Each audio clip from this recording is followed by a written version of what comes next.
Itu harus kita dorong betul teman-teman di DPR untuk serius mengajukan angket.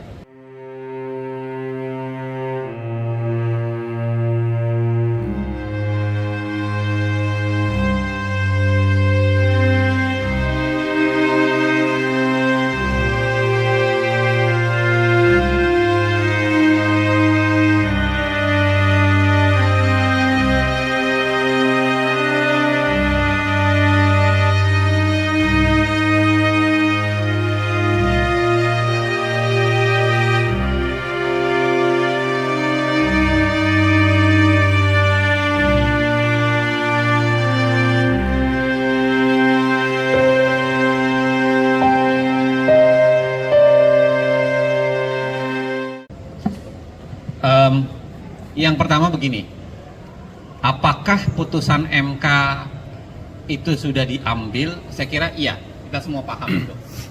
Kalau dalam prinsip fikihnya itu adalah hukmul hakim yarfa'ul khilaf. Hakim sudah mengambil putusan dan dia menyelesaikan problem. Tetapi pada saat yang sama kita bisa menilai apakah putusan itu baik atau tidak, benar atau tidak. Putusan setelah dibacakan itu menjadi milik publik dan kita semuanya bisa membacanya, kita semua bisa mengkritisinya. Ya, saya kira putusan kemarin tidak mencerminkan apa yang seharusnya. Ada banyak versi, ada banyak hal.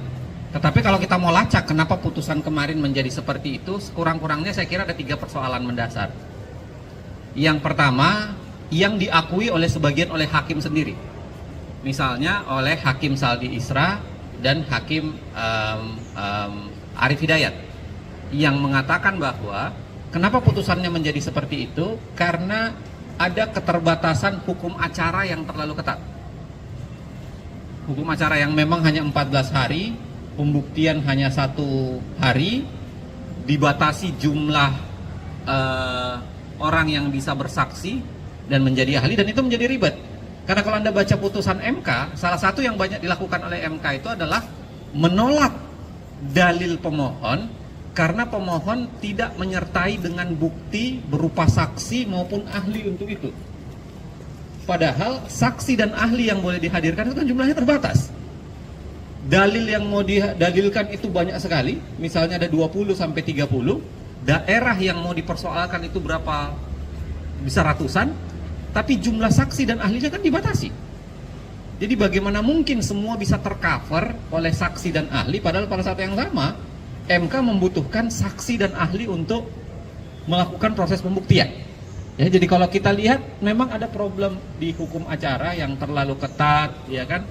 Pertanyaan dibatasi dan lain-lain sebagainya. Jadi catatan kita ke depan berkaitan dengan ini adalah soal memperbaiki konstruksi penegakan hukum pemilu, khususnya pilpres, di pengadilan yang namanya Mahkamah Konstitusi. Karena kalau tidak, ini hanya akan berulang terus. Itu yang pertama. Yang kedua,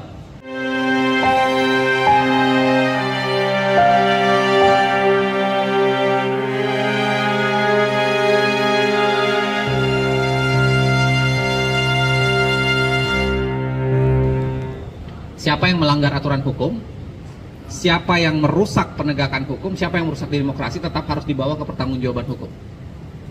Saya kira bunyi putusan itu setidak-tidaknya 3 orang di center itu jelas-jelas mengatakan bahwa harus ada yang bertanggung jawab terhadap kejahatan demokrasi berupa bansos yang direkayasa menuju ke arah pemilihan dan penggunaan aparat yang direkayasa ke arah pemilihan. Dan saya kira penanggung jawabnya tentu saja adalah presiden.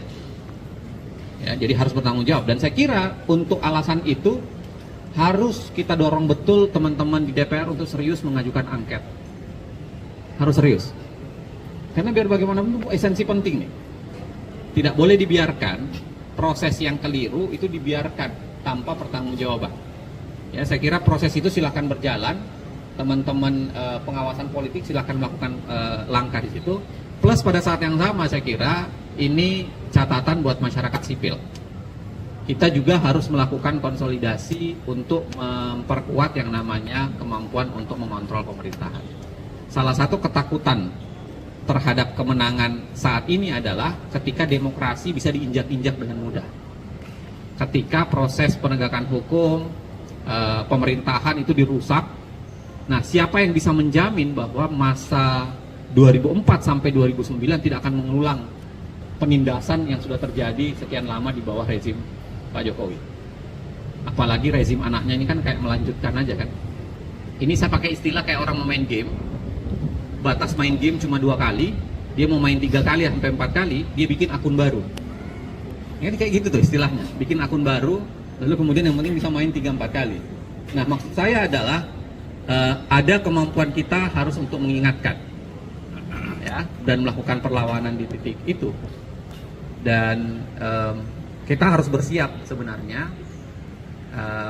Bisa jadi ini masuknya musim dingin.